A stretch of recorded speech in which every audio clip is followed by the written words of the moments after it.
रख हौसला वो मंजर भी आएगा, प्यासे के पास चलकर समुंदर भी आएगा। थक के मत बैठो मेरे साथियों, मंजिल भी मिलेगी और मंजिल पाने का मजा भी आएगा साथियों, मजा भी आएगा। नमस्कार साथियों, आप सभी का बहुत बहुत स्वागत है अपने इस परिवार में। मैं मनोज कुमार, आप देख रहे हो मिशन विद मनोज प्लेटफॉर्म पर। साथियों, आज से जो हमारी क्लास होने वाली है वो 12th की फिजिक्स का, जिसका चैप्टर नंबर 1 चैप्टर नाम है कि वैद्युत आवेश तथा क्षेत्र। उसी में से एक इंपोर्टेंट हमारा टॉपिक निकल गया है, जिस टॉपिक का नाम है वैद्युत आवेश के कारण किसी बिंदु पर वैद्युत क्षेत्र की तीव्रता। हमने इससे पहले इसके आधारित 2 डायग्राम करवाए हैं, वो जिसका एक अक्षीय स्थिति है और दूसरा निरक्षीय स्थिति पर वैद्युत क्षेत्र की तीव्रता ज्ञात करनी है। साथियों, वो दोनों इंपोर्टेंट है और तीसरा ये इंपोर्टेंट है। साथियों, तीनों हमारे क्या है, एक कूलाम के नियम पे आधारित है। हमने अपने इस पहले चैप्टर में कूलाम के नियम सारे कंप्लीट करवा चुके हैं। आप देख सकते हैं पहले उसे, फिर उसके बाद में इस वीडियो को देखना। अगर आपने देख लियो तो आप इस वीडियो को देख सकते हैं। साथियों, ये बोर्ड एग्जाम में आपके 3 से 4 क्वेश्चन, सॉरी 4 नंबर आपको बिल्कुल कंप्लीट करवा के जाएगा। साथियों, अब हम करते हैं इसको सोल्व। ये कहता है कि वैद्युत आवेश के कारण किसी बिंदु पर वैद्युत क्षेत्र की तीव्रता ज्ञात करनी है। माना, अब लिखेंगे हम, पहले डायग्राम बनाते हैं इसके। माना एक बिंदु ओ, माना हमने एक बिंदु ओ लिया जिस पर Q आवेश स्थित है, और बिंदु O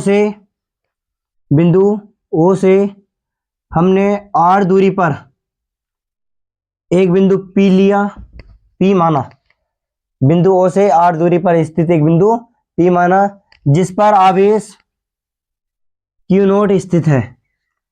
इसी पर बल आरोपित हो रहा है, ये फोर्स लग रहा है।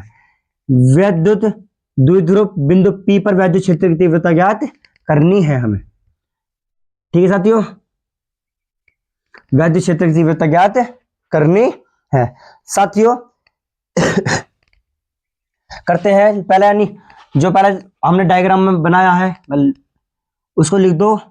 उसके बाद हम क्या करते हैं, इसको सोल्व करते हैं। लिखेंगे, माना आपको थोड़ा तो लिखना पड़ेगा दिखाने के लिए, ज्यादा शॉर्ट तो नहीं कर सकते क्योंकि हम एकदम से ठाक है, एकदम से यहाँ रख दे मैं सोल्व कर दे मैं तो अच्छा नहीं रहता, उसमें हमारा क्या नंबर कट जाते हैं। लिखेंगे, माना एक बिंदु O जिस पर Q आवेश स्थित है तथा, देखेंगे, तथा बिंदु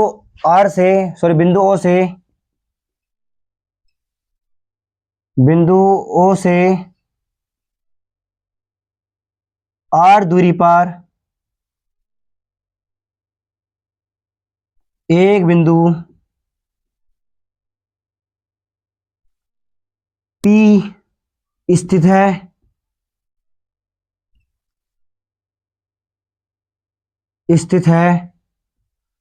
जिस पर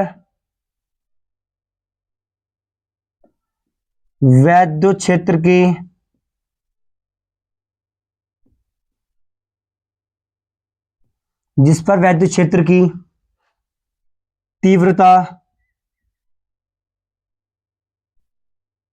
ज्ञात करनी है।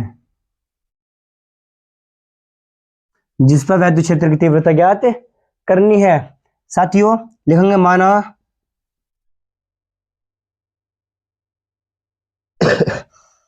माना वैद्युत क्षेत्र का परावैद्युतांक, लिखेंगे वैद्युत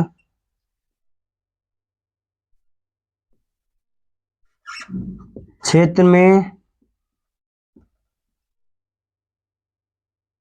परावैद्युतांक K है। लिखेंगे साथियों, इसमें परावैद्युतांक कितना है, K है। वैद्युत क्षेत्र या माध्यम में परावैद्युतांक K है। तो कहते हैं सोल्व कूलाम के नियम से। कूलाम के नियम से हमारे जो होता है कूलम्ब का नियम कहता है, कूलम्ब का नियम होता है कि F बराबर 1/4πε0 इंटू के क्या है बच्चों इसमें, इसमें क्या है परावैद्युतांक के है, तो मल्टीप्लाई करेंगे ये हो जाएगा Q1, फिर दूसरा क्या है Q2 सॉरी Q0 अपोन में R स्क्वायर, दोनों के बीच दूरी कितनी है हमारी R। साथियों इसको मान लो समीकरण 1, लिखेंगे वैद्युत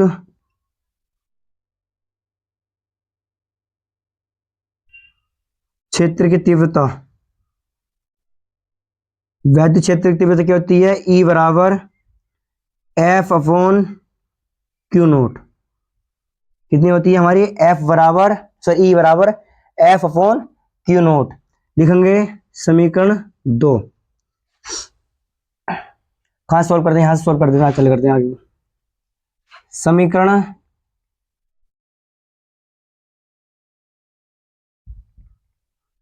2 में F का मान रखने पर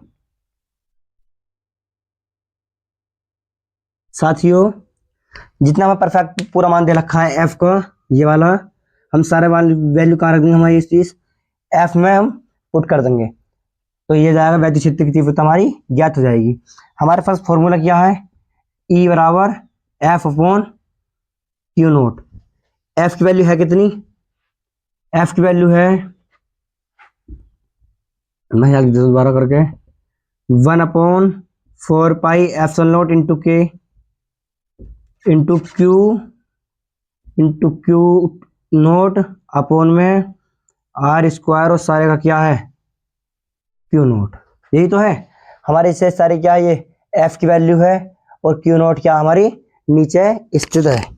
साथियों Q0 से Q0 कैंसिल हो गया, बचा कितना E बराबर 1/4πε0 इंटू के Q अपोन में R स्क्वायर, लिखेंगे जहां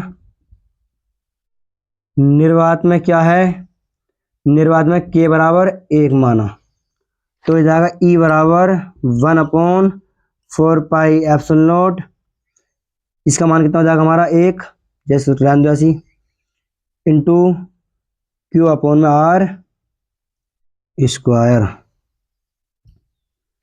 यही क्या हो गया हमारा फॉर्मूला सिद्ध हो गया। साथियों इसी प्रकार से हमारे क्या हुआ बोर्ड में लिखना है, शॉर्ट तरीका हमारे ये डायग्राम हो गया परावैद्युतांक के कूलम्ब के नियम से F बराबर 1/4 इंटू F किलोमीटर, यह है दूसरा Q2, ये हमारे क्या करेंगे इसमें साथियों F का मान इसमें पुट करेंगे किसमें वैद्युत क्षेत्र की तीव्रता में, तो साथियों जब करेंगे तो समीकरण 2 में समीकरण 1 के F का मान रख देंगे, पुट कर देंगे, तो ये जाएगा F के स्थान पर रख देंगे समीकरण 1 का मान, जब करेंगे तो Q0 से Q0 कैंसिल, तो बचा कितने का हमारा E बराबर 1/4πε0 इंटू Q अपोन में R स्क्वायर। क्या हो गया हमारा ये कंप्लीट वीडियो बन गई, कंप्लीट टॉपिक भी हो चुका है हमारे पास। साथियों अगर आप चैनल पर नए हो तो चैनल को सब्सक्राइब कीजिए, लाइक कीजिए और अपनी साथियों में सबको शेयर कीजिए, जिससे कि आप 12th का फिजिक्स, हाई स्कूल का मैथ, 9th का मैथ और फर्स्ट ईयर का फिजिक्स आप हमारे इस चैनल से जुड़कर पढ़ सकते हैं और अपने अच्छा रिजल्ट कर सकते हैं। साथियों मिलते हैं साथियों अगली वीडियो में, जब तक के लिए जय हिंद जय भारत।